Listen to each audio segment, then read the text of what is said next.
makapasok ang lamig, yung hangin. Kasi kung makapasok ang hangin, siyempre lalamigin ang yung mga alagang mga sisiw. Tapos lagyan nyo bumbilya, iniilawan nyo para mag-init ang pangatawan. Tapos ang kanilang inuming tubig, lagyan nyo ng vitamins. May halong vitamins talaga yan. Kung di old pa lang ang ating mga alaga, sisiw pa lang, parang mabilis silang magsiglakihan. Tapos ang ipapakain nyo yan, yung pinong-pino na tinatawag pag pang di old, chicks booster. Bago yan palitan nyo, pagdating ng isang buwan, mayroon namang pang isang buwan, 2 buwan.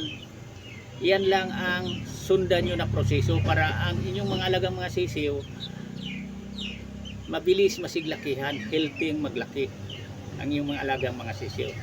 Kasi dito sa pag-alagang sisiw, ito ang pinaka-importante din na sundan natin ang tamang proseso para hindi tayo lugi sa ating ginagastos. Kasi lugi tayo sa ating ginagastos kasi mahal din ang pagkain sa mga di-old mga sisiw, pati vitamins.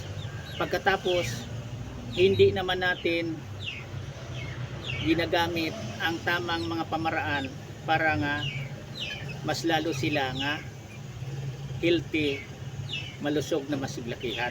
Kasi nababansot ang ating mga alagang sisiw ito kapag hindi natin nilalagyan din ng bumbilya kung walang inahin silang kasama.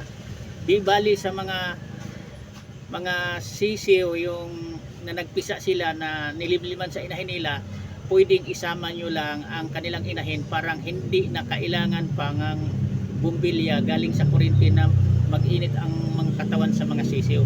Kasi sa mga diol kasi pinaka-importante na nag-init ang kanilang pangatawan dahil hindi pa nila kaya ang lamig, lalo na kung tinatamaan sila ng hangin.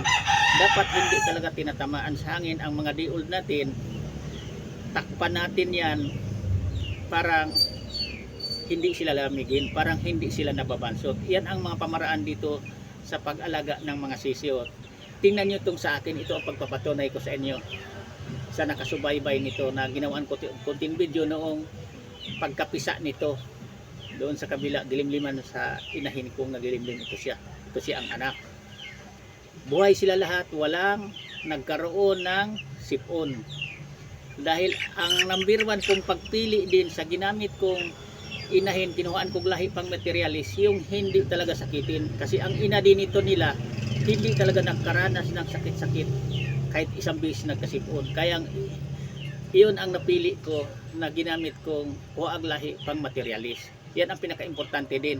Kasi di talaga maiwasan natin yan na may linyada o lahi sa isa ka manok na madaling magkasakit-sakit.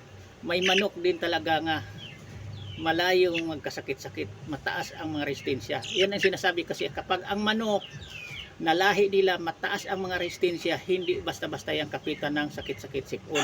Pero ang mga manok na hindi mataas o resistensya, mahina ang mga resistensya niyan, madaling magkasakit-sakit. Tulad nito, ganito kalaki, madalas niyong makita yan, namamaga ang mata, basa ang ilong, sinisipon.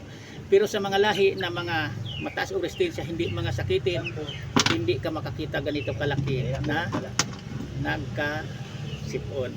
Tulad dito sa akin, hindi ito sila nakaranas ng sipon mula pagka-di-old. Ang sinundan din nito niya, malalaki na ngayon, na i-contain ko na rin, hindi rin nagkasipon. Yan ang totoo kasi ang pagpili ko sa kinuhaan ko lahi na ginagamit kong ginagastusan kong pinadami ko, yung mga hindi sakitin. Kasi lugi tayo kung ang ating mga lahi ng gialagaan, ginagastusan, mga sakitin, dahil panay tayo bili-bili ng mga antibiotic para sa sipon. Di tulad nito nga hindi siponin, hindi na tayo gumagastos ng gamot pang antibiotic para sipon. Yan lang, maraming salamat ulit sa panonood. Thank you, bye-bye.